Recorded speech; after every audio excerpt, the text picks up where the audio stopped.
It's all in the game loop. I'm going to say that one more time. It's all in the game loop. Splatoon Raiders is the next installment for the Splatoon series. It's a spin-off that combines all elements of the solo play within Splatoon 1 through 3, along with the structure of Salmon Run and even some of the Octo expansion stuff in Splatoon 2, which I really liked. It was released on July 23rd with two versions of the game, one being physical at $60 and then the digital version being at $50. Now, I'm pretty sure some people were saying that if you order this off of Amazon or Walmart, even if you did get the physical version, it could still be 50, but I don't know that for sure. I'm pretty sure that's still a thing even for Fire Emblem or other physical games that are coming out this year. But I think this game is why Nintendo is sitting so well right now.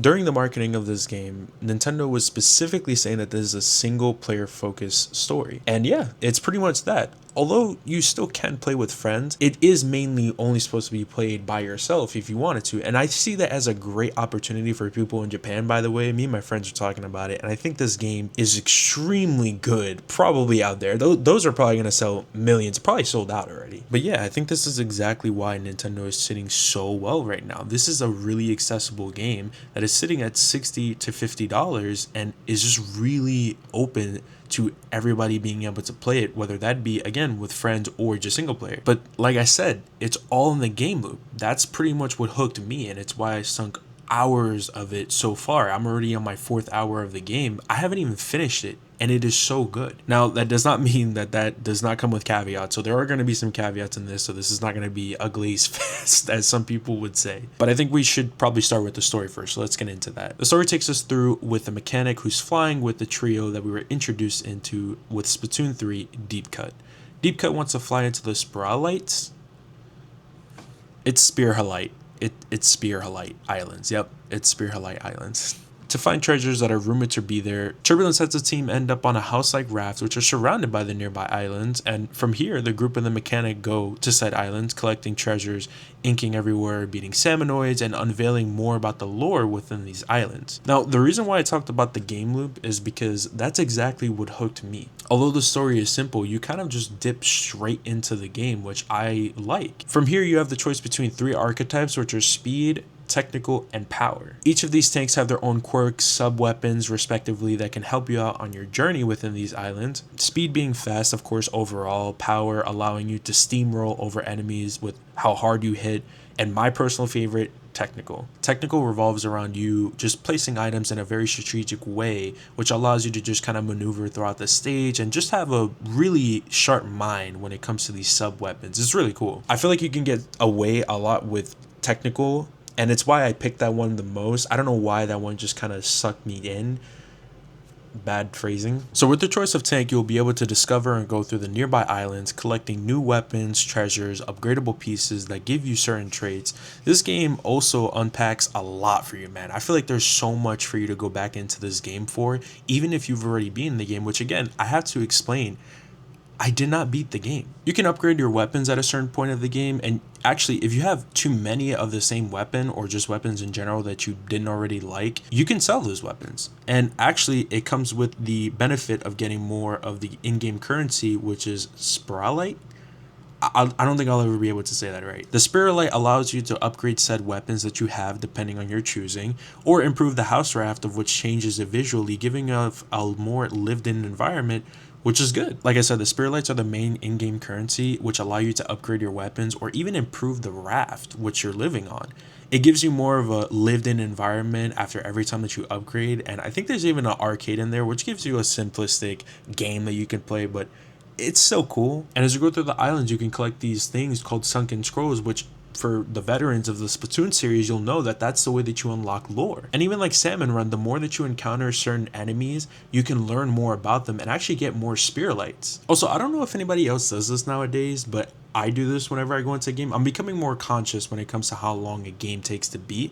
And I actually look at howlongtobeat.com. That is a literal website for those who don't know. And I'll put in the link in the description. But it tells you how long to beat the main story plus the side content, and the completionist for those who just want to get everything within the game. It's going to take you roughly 13 hours to beat the game, 10 and a half for the main story, 15 for the story and the side content, and 21 and a half for the full completionist. This does also come with amiibo support. There were also 3 amiibos that came out for it. It was the full trio of deep cut. I personally got the big man one. I thought that one was so cool. And when you do scan the amiibo, you can get an outfit that's tailored to that specific person. So for example, Big Man is going to have a gray outfit, and I just find that little quirky stuff really cool. I like when they do that, but it's also just a nice piece in general because Big Man is who wouldn't choose him? Like I said, this game has so much going for it. Even though I haven't been in the game, it's already given me a reason to go back. And one of those things is character development. And what I mean in terms of character development is that throughout the game, these characters within the trio deep cut, you can choose one of them to help you along your journey. They're going to be in the form of a bot, so it's not actually them just moving around. But if you fill up the gauge with enough eggs, you can pretty much just destroy everything in your path, each of them having their own specific super. And they're going to tell you throughout the story that you can collect these sunken scrolls that are tailored specifically to them that they're personally interested in. For example, Big Man, which is the only right choice by the way, I was able to figure out that he has a bit of a issue with just people perceiving him as not that strong of a guy, for example. And I'm like sitting here, am I playing a Splatoon game or am I playing an actual story here? Now, that's not to say that it's going to be crazy or anything like that. The story does not get much crazier beyond just that or these small little quirks or these small little interactions. But it's still a little cool piece to look at. It's still interesting to see that there's some type of character development with these characters that we know so well. And that's pretty much the game loop. Again, you go through each island, you go with your specific weapon of choice, with your choice of buddy, and you can pretty much just destroy all the salmonids within the levels. You can collect treasures and relics that give you certain abilities, that give you money for it as well. And it's a really compact story. Pushing the story to the side for a second, I wanted to look how this benefits Nintendo in general. I think this game is really crucial to Nintendo's strategy here of branching out with their different IPs. I think it's been pretty clear that we haven't seen a Mario game in a while for a reason. They want to integrate more of their other IPs like Splatoon, like Donkey Kong, like Metroid. And this game being so accessible with the $50 to $60 price range, it gives people a choice. I mean, not to mention this game isn't even really that long in the grand scheme of things when you compare it to other games. I mean, sure, as I said, the completionist is a totally different beast, but I think if you're just going here for the story or even just the side content as well, you'll get a lot out of it. And it's why games like this work so well on Nintendo's platform. It's why the Nintendo Switch 2 is such a valuable console nowadays. It's because they give you the option. Now, I'm not going to sit here and say again that this game is perfect. It's not. In fact, I think one of my more glaring issues with this game is the fact that it gets repetitive. And that's my main issue with the game. I don't really have any other issues besides that because I haven't beaten the full game.